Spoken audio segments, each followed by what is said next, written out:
ce que j'aimerais, c'est que, en fait, tu vois, j'ai pas compris encore. Ça fait combien? Ça fait 3 jours qu'on est à Marrakech, 4 jours? Oui. On est 4 jours? Bonjour Lino. Bonjour. Non, et à chaque fois, il n'y a pas de tapis. Tu vois, t'enlèves le tapis. Tu glisses quand tu vois le tapis. Hein? Je comprends pas. Ça, c'est Absamad. C'est Absamad qui est là-bas. C'est Absamad. Bonjour Absamad. Bonjour. On va t'envoyer quelques tapis de Marrakech. Ils sont très beaux. Tapis berbères, on va t'envoyer. Bonjour messieurs, nous voilà donc en direct du Golf Palmeraie Palace, notre partenaire pour ces 19e championnats d'Afrique d'athlétisme. Avec moi comme d'habitude, Amine Birouk. Bonjour. Camarade président. Salut. Et puis notre invité, donc, que je vais laisser le soin d'ailleurs à mon ami camarade président de présenter. Tarsis, on a aujourd'hui recevoir Tarsis du Burundi, qui est journaliste, très dynamique au niveau de la CNOA, Comité olympique africain, du CIO. Bon, c'est quelqu'un qui a roulé sa bosse pendant une quarantaine d'années au service du sport, et historien du sport africain aussi, puisqu'on avait un projet quand il était secrétaire général du Union des journalistes sportifs africains, on élabore une encyclopédie, excusez du peu, du sport africain. Bon voilà, il peut raconter des choses. Tarsis, c'est le prénom, tu n'as pas dit qu'il s'appelle Tarsis Haririmana, hein, qu'il est burundais. Hein. Et ça veut dire quoi? Et au Burundi, ça signifie quoi? Ça signifie que c'est Dieu qui éduque. Alors je salue, je pense, Radio Mars et je salue tout le monde, les auditeurs marocains. Je suis très heureux d'être ici. Pourquoi? C'est 30 ans. Après avoir organisé à Rabat, la première, c'était la 3e édition, et là, il y avait des stars marocains qui allaient faire beaucoup des exploits aux Jeux Olympiques de Los Angeles. Et là, ce qui m'intéresse, c'est en fait l'histoire. L'histoire, pourquoi? Parce qu'on est dans ce monde-là de boycott, Moscou, et puis Los Angeles, des coulisses, les Américains qui travaillent et qui vont se rabattre finalement ici à Rabat. Et on voit des stars, et ces stars qui vont se manifester à Los Angeles. Évidemment, il y avait le boycott éthiopien, et ça, c'est quand même triste. Ouais. Mais là, on va voir quand même Nawal, et on va voir Awita.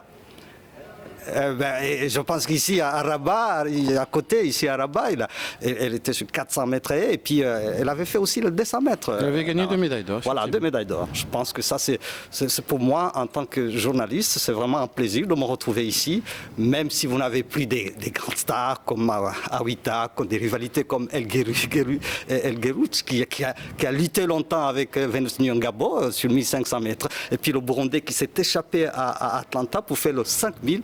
Il a été champion olympique. Il a été champion olympique parce que c'était pratiquement impossible de battre Gerouch et de battre. Alors je ne sais pas si vous avez compris, mais Amine Birouk a trouvé du pain pour ses dents ce matin. Hein, soit dit en passant. Soit dit en passant. Hein. Ouais. C'est un plaisir de t'avoir avec nous, Tarsis, cher confrère. Hein. Oui, c'est vraiment un plaisir. Je pense aussi, je sens que dans les coulisses, il y a quand même un travail de fond qui est en train d'être fait par le Maroc, et j'imagine que d'ici quelques années, on aura d'autres athlètes, ne vous en faites pas, et c'est très important, même si on voit qu'au niveau il y a des difficultés un peu partout en Afrique, mais ça c'est vrai. Alors qu'est-ce qu'on peut dire sur ces championnats d'Afrique? Toi, tu les as suivis pratiquement tous, hein? Est-ce qu'on peut dire que certaines stars rechignent quand même à participer? Mais oui, contrairement par exemple au championnat d'Europe qui se déroule en ce moment d'ailleurs, où tu as toutes les stars sont là. Ça, Zurich, tout le monde est là. C'est un débat éternel. C'est un débat éternel. Alors pourquoi?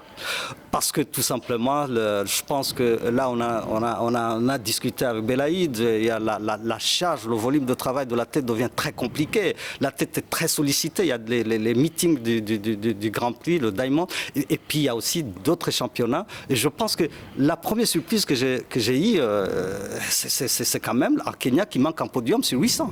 Ça, c'est inadmissible, je pense, pendant ces championnats. Mais on peut comprendre aussi, on a vu des athlètes qui sont venus et qui étaient fatigués. Certains viennent du Commonwealth, d'autres viennent des meetings. Et c'est pas comme le football, peut-être l'athlétisme, mais si on avait cette occasion d'avoir une préparation locale qui permettrait, pourquoi pas, à certains athlètes locaux de faire la surprise, comme on a l'habitude de le voir au Kenya quand il y a les sélections kenyanes. Alors Tarsis, on va revenir un petit peu sur la journée d'hier. En début d'émission, toujours, on fait le round-up, ce qui s'est passé. Donc, avec une journée qui a été favorable, je dirais, au Nigeria, 9 médailles. Devant le Kenya, 6 médailles quand même. Ouais, c'est normal. 9 médailles, 5 médailles d'or pour le Nigeria, qui a pratiquement tout raflé en sprint. Oui, parce qu'en fait, je pense que si je regarde les stats, je comprends bien que le sprint féminin, surtout, est en train d'évoluer au niveau mondial. Et que le Nigeria est en train de revenir. Mais ce tableau m'indique aussi qu'il faut chercher aussi ailleurs, qu'il faut venir au niveau de l'Afrique australe, qu'on voit certaines... Botswana. Et même, pourquoi pas, le Lesotho. Botswana, 2 médailles d'or. 2 médailles d'or. Donc en fait, c'est ça ce qui est bien pour l'image de l'Afrique. Ce n'est plus uniquement le Ghana, le Nigeria pour les sprints, mais on voit aussi qu'il y a d'autres pays, tout comme d'ailleurs à l'époque, on avait vu les demi-fonds et le fond dominé par les Marocains et les Algériens. Et puis petit à petit, c'est l'Éthiopie qui est venue. L'éternel Kenya est toujours là. Mais c'est ce charme des championnats finalement, des championnats africains. Mais ces championnats relatent aussi de l'histoire, racontent l'image du pays. Quand ça ne va pas dans un pays politiquement ou socialement, ça se reflète et ça se voit. C'est comme le football. Et tous les pays africains, ils sont. Ils sont. Oui. La totalité des pays africains participent. Alors, au diable la bienséance, on va commencer par parler de nous, c'est-à-dire nous, l'athlétisme marocain. Donc, 3 médailles hier, Amine Birou. C'est la médaille d'or surtout. Oui, voilà, première médaille d'or justement. Voilà, saut en hauteur, bon, pas très glorieuse aussi, 1,80 comme sa collègue égyptienne. Elle est à 4 cm de son record. Voilà, bon, parce que hier, quand on a publié, Tarsis, lorsqu'on a publié les résultats de la perche, on nous a dit que c'était du saut en hauteur. Oui, alors maintenant, quand tu publies, tu mets 1,80, 1,78, 1,70, les 4 finalistes. Il y avait d'ailleurs que 4 athlètes. Ouais.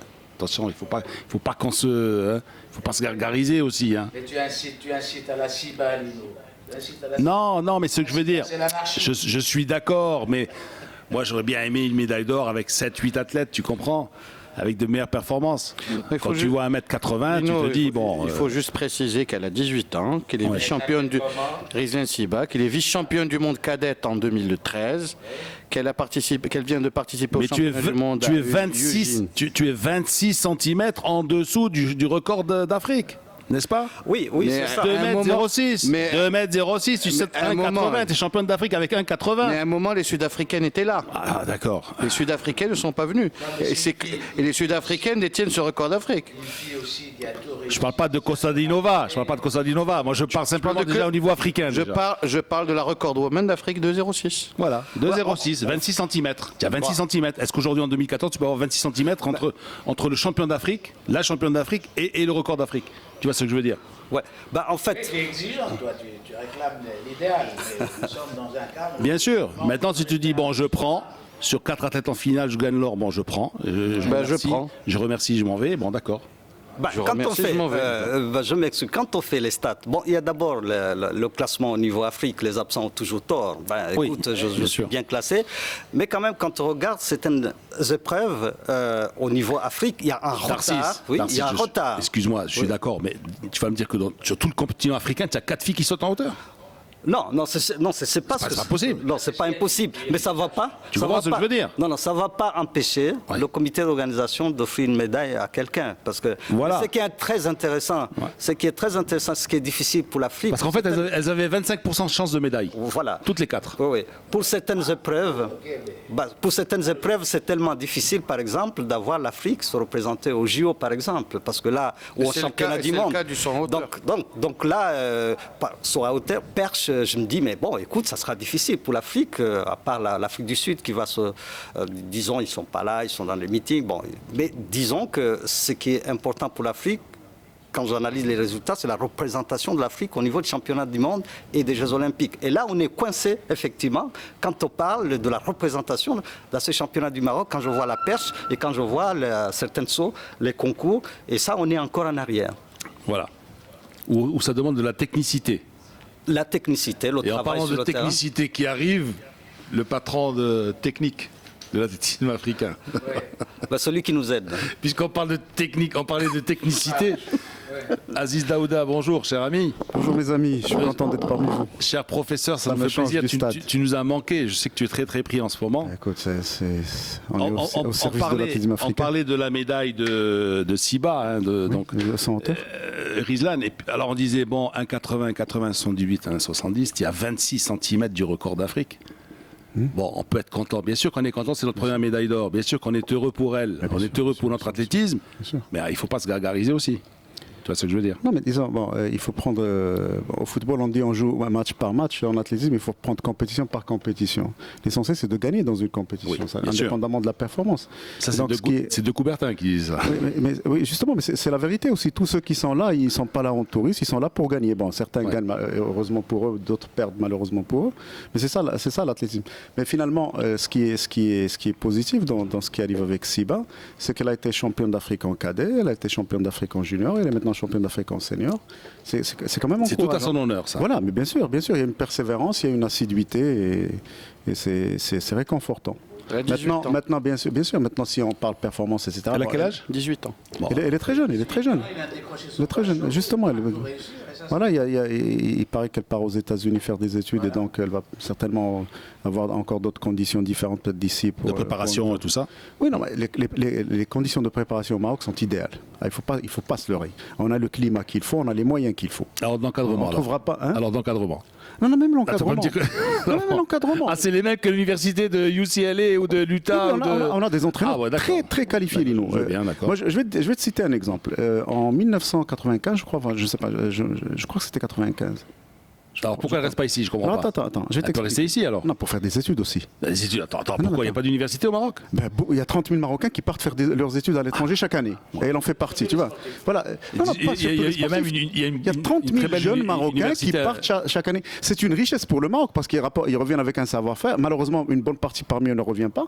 Mais c'est une richesse et une opportunité pour le Maroc aussi de ramener le savoir-faire un peu de partout dans le monde. Il y a des Marocains dans les... Mais attends, il y a des Marocains dans des universités chinoises.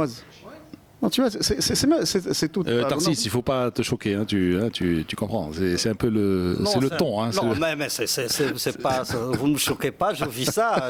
J'ai des meilleurs athlètes qui partent et qui ne reviennent plus. Hein, parce que tout simplement, les conditions au Maroc sont excellentes. Parce que tout simplement, les conditions au Burundi ne sont pas. Alors, je vais te dire, on était dans un championnat du monde à Séville, je me rappelle très bien, en salle. J'ai dit 95, j'ai peut-être dit une bêtise parce que j'ai pas aussi bonne mémoire que mon ami Amin Birouk. Et là, il y avait un sponsor qui était donc un produit alimentaire qui a organisé un concours, un examen pour tous les entraîneurs présents sur leur niveau de connaissance de certaines choses, de physiologiques, etc. etc. J'avais avec moi deux entraîneurs, je vais les citer. J'avais avec moi Qada Abdelkader et Dafer Mustafa. Et je leur ai dit, allez passer le concours, allez passer comme tout le monde, c'est un quiz. Eh bien, ils sont sortis 1 et 2. 1 et 2. Voilà. Non, il faut pas penser que nos encadreurs sont moins bons que d'autres. Il faut savoir que nous ne sommes pas faits pour toutes les épreuves, physiquement.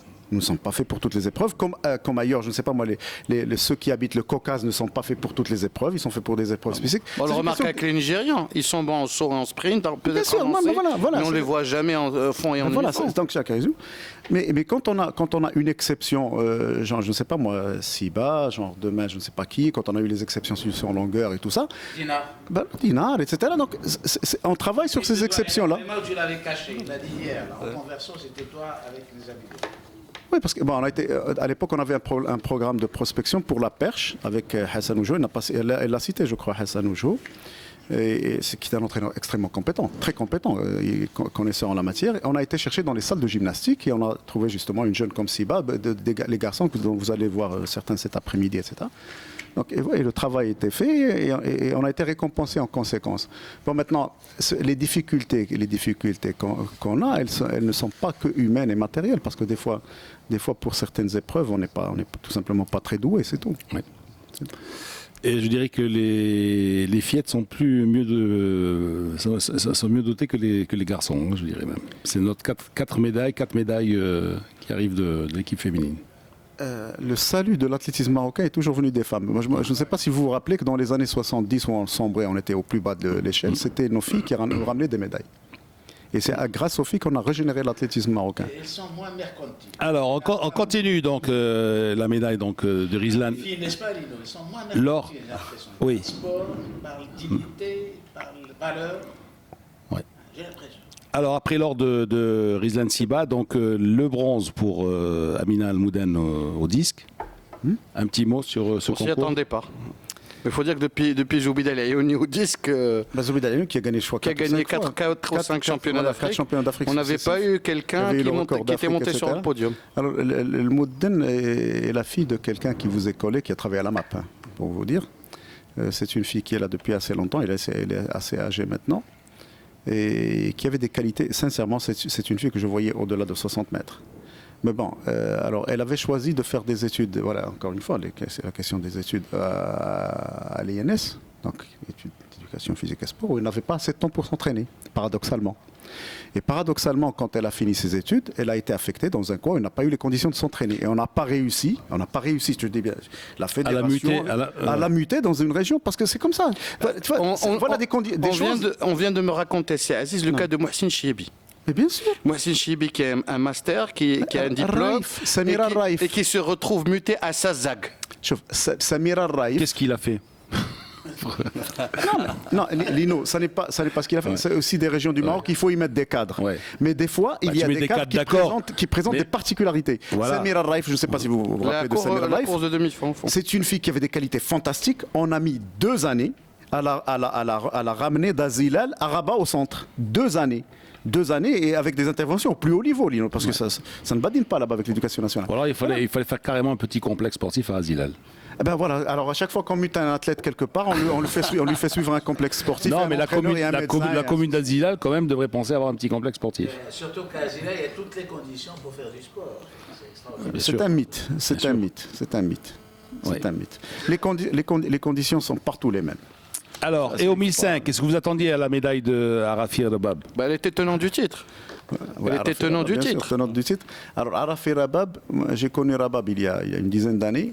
Il dit ça, elle était tenante du titre. D'accord, je sais qu'elle était tenante du titre, mais comme dit Tarsis, avec toute l'armada d'Éthiopiennes, de Kenyan, tu te dis finalement... Non, mais finalement, elle avait le 3e temps désengagé. Cette saison. Donc, ce qu'il y a eu, c'est que la Kenyane a pris le dessus sur l'Éthiopienne qui avait le meilleur temps. Et qui était la grande favorite, c'est Yom. Exact. Osando. Voilà. Exact. Arafi est une fille. C'est dommage qu'elle ait perdu quelques années où elle a été en dehors du centre. Mais là, elle est revenue au professionnalisme depuis l'année dernière. Depuis 2012, depuis le championnat d'Afrique. Elle est revenue. C'est une fille, moi je l'ai connue minime déjà. Ou Benjamin, je l'ai connue. Ouais. Et elle faisait partie des unités locales, donc elle s'entraînait du côté de Kharibga et de Oulad Abdoun. Voilà. Bon, performance moyenne aussi. Hein. Mais c'est les championnats, il n'y a pas de lièvre, il n'y a rien. C'est très tactique. Tu as vu le 10 000 mètres, on a couru en 28 minutes. Tu vois, dans un meeting, le record des championnats est de 4,05 quand même. Il court en 4,09. Tout dépend des crues, tout dépend des années. Tu as vu, au 800 mètres par exemple, on avait les 2 meilleurs du monde au 800 mètres. On a couru en U48. On a couru en U48. Ouais. Tu vois, alors que c'est des gars qui te courent en U43 les yeux fermés. Mais bon, c'est une course tactique. C'est ça les championnats. Là, j'interviens pour le 800 parce qu'il y avait un Burundais qui a été 7e et c'est ce que vous venez de dire. Ce garçon, Gakeme Antoine, il étudie à l'Institut d'éducation physique du Burundi. C'est sa 2e compétition après les mondiaux de Moscou.